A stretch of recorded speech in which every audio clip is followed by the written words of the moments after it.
What's up, everyone? Welcome to today's video. Welcome to the Video Game Fight School channel. Thank you very much for tuning in. So a video like this, you really have to pardon me because I'm a little fascinated about this. Now, fascinated is kind of my official way of stating it, but I saw something that appeared on my Twitter feed today, and I don't know, maybe it bothered me, or maybe it just probably is something that just lingered on my mind for far longer than it should have.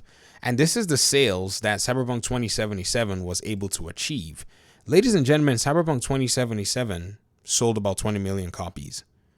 Now, maybe you're not surprised. I remember somebody, when I retweeted this, somebody asked me, are you surprised? I am surprised. I'm happy for the developers. I mean, CD Projekt Red, they did their best to try to bring a game, but they basically had the most overhyped game in the entire industry. I'm happy for them, them selling 20 million copies of their game. But I think they've actually hurt the gaming industry more than anything else. You see, their entire actions that they actually pulled off with the release of their game has really jeopardized the relationship between gamers and even developers at large. You see, so even though I may say I'm happy, for them, I don't know if we can even celebrate, and yes, somebody might say, dude, that was 2 years ago, let go. I'm not holding on to anything. I'm just in a position where, having made content for a game like Gotham Knights, I saw the vitriol that was thrown towards this game. Oh, this game is a game that looks like a mobile game. Oh, I can't believe that they canceled the last gen, version of this game. All of that stuff led to all kinds of either criticism or just straight up bashing of the game. Criticism is fine. If you say you're going to bring out your game on a PS4 platform, bring it out on a PS4 platform. But at the end of the day, you're doomed if you bring it out on PS4. Well, I guess you're not doomed if you bring it out broken on a PS4 platform. So I guess the developers in Warner Brothers Montreal, y'all should have brought out your PlayStation 4 version of Gotham Knights, and maybe you would have been rewarded with 20 million copies, even when you sold a bad game that had to be pulled down from the PlayStation Store. Do you see my point? Now, I bought Cyberpunk 2077. I bought 2 copies. I bought on PC and I bought on the Xbox. But with the PlayStation version, I never got a copy of it. But it's still interesting to see that that's the way this game actually was able to come out of all of this after 2 years. I guess the controversy also can sell games.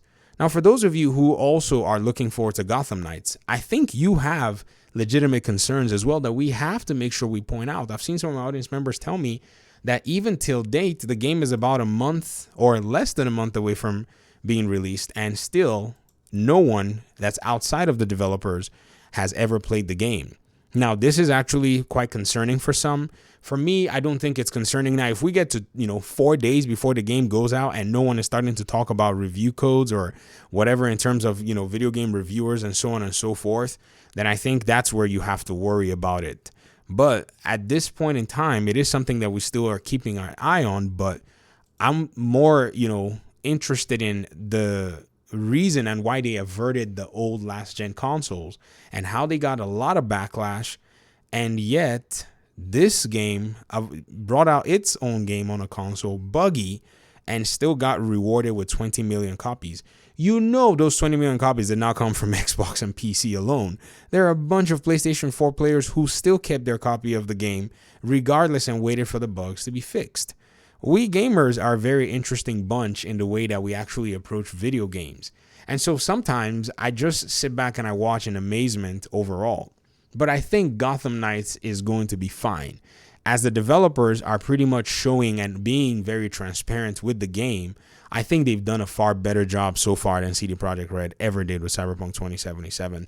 That's an objective fact, because I remember very clearly that with CD Projekt Red, in SkillUp's review, he specifically mentioned that the developers would not allow for anyone to show the PlayStation version, to actually have the PlayStation version to review for the game.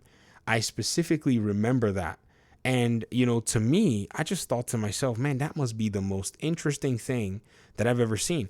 If you want, you can go back and you can watch that, that review, the original review that he actually did. You can watch it by yourself and you can actually see that, man, it was crazy that at that time, even he had some, concerns overall.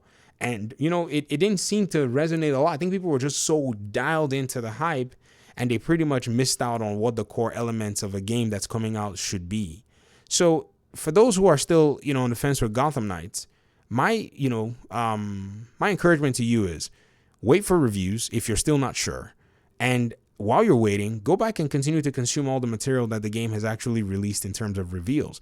Yes, you're going to get some cuts and some, you know, little blends in terms of editing for the gameplay, but at the end of the day, it's still humongous amounts of content that I don't think you can really find, you know, being presented in any other game out there. So I want to hear your thoughts in the comment section. Maybe Gotham Knights should have brought out a busted PS4 version. Maybe that would have probably served more people better. Man, I'm just amazed as to how all this has unfolded. So talk to me in the comment section. Let me hear your thoughts. Hopefully we'll talk in another video. Peace out.